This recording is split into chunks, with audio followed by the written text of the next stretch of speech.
simbahan, may dalawang masigasig na kabataan. Sila ay matagal nang magkakilala at magkaibigan. Alam mo, parang napansin ko, munti yung mga kabataan sa iway na. Kaya nga eh. Pero balita ko may ganun daw sa district natin ah. Oo, meron yung sports fest. Next week yun actually. Kaso di ko alam kung matutuloy ako kasi busy rin kasi dami kong gawain. Ikaw ba, makakapunta ka? Gusto ko sana, kaso i-check ko pa syempre yung schedule ko. Pero alam mo naman pag may mga sport festival, mga laro-laro, syempre gusto yung sumama ng mga kabataan nun. Sabagay. Pero sige, inform ko sila. At nagsidatingan ang ibang mga kabataan. Chelsea na pala. Nakita mo siya? Sana all.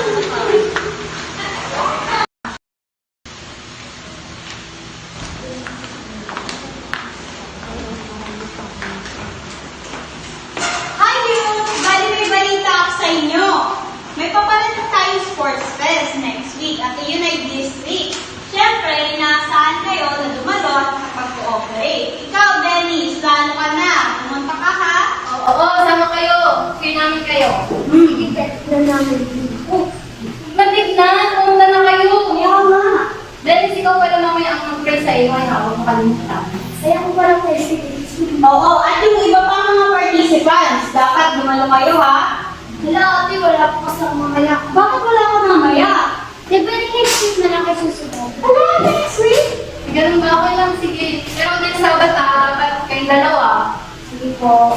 Hindi naman ako na lang. Ayun, sige. At natapos na lang ang programa, ang iba ay hindi na nagsibalik. Fast forward, nang natapos na ang sport fest. So mga youths, nag-enjoy ba kayo sa ating District Sports Fest na nakaraan? Oo!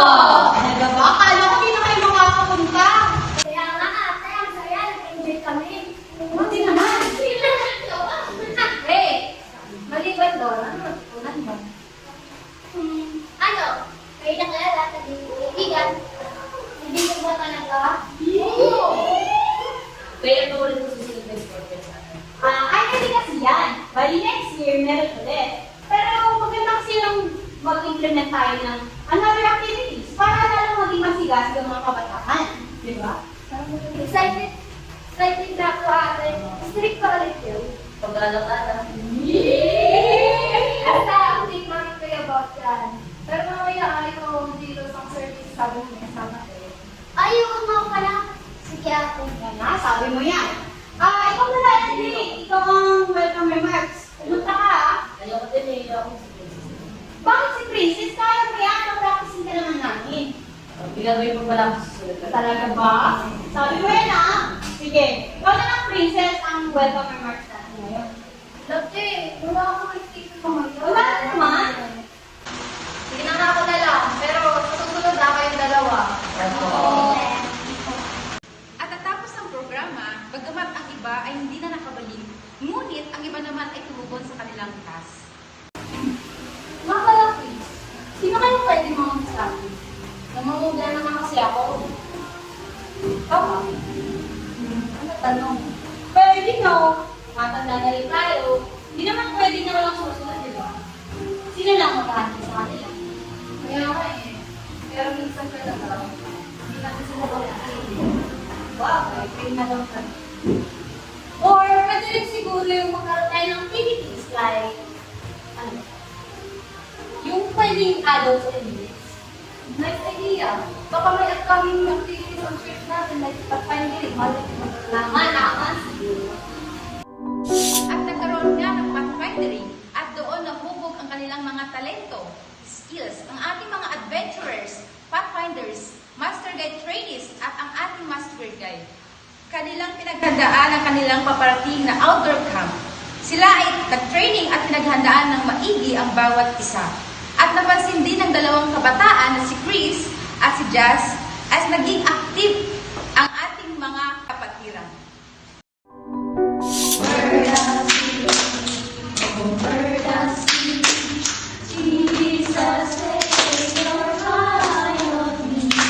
Over the sea, over the sea.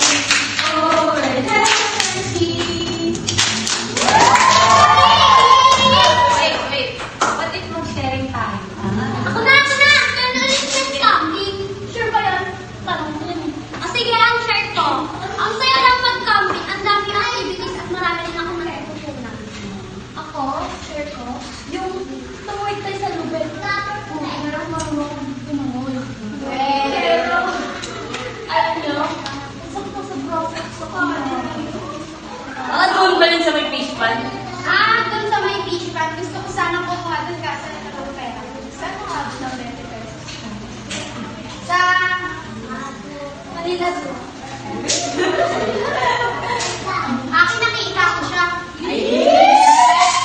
I mean, yung nature lover. Nakakalimutan ko talaga yung sa'yo kung nakakita ko ng puno. Sige. Ako din, parang ayoko mga umuwi. Ano, nga, no? Baka naman pag sila pinapuntahan ko doon. Kaya kaya next time. Kailan kaya? Maganda talaga yung may mga activities tayo. Kagaya nito, nakakapag-share tayo. At nakakapag-reflect. At pwede yun ang bagay na matutunan natin. So, sino ang gusto manguna or sino gusto mag-lead? Ako na! Eh, may leader ako ha! Ako, syempre, next mo. Uy, wait ka lang. Ako muna, sabi ni ka ate. Ako dyan ko na isa. Ako, sama ko.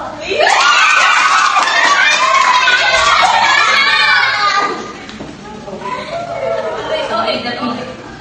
Hindi ako na lang sa leader. Elder ka na lang. Ay, hindi. Ikaw na lang, pastor. Pastor!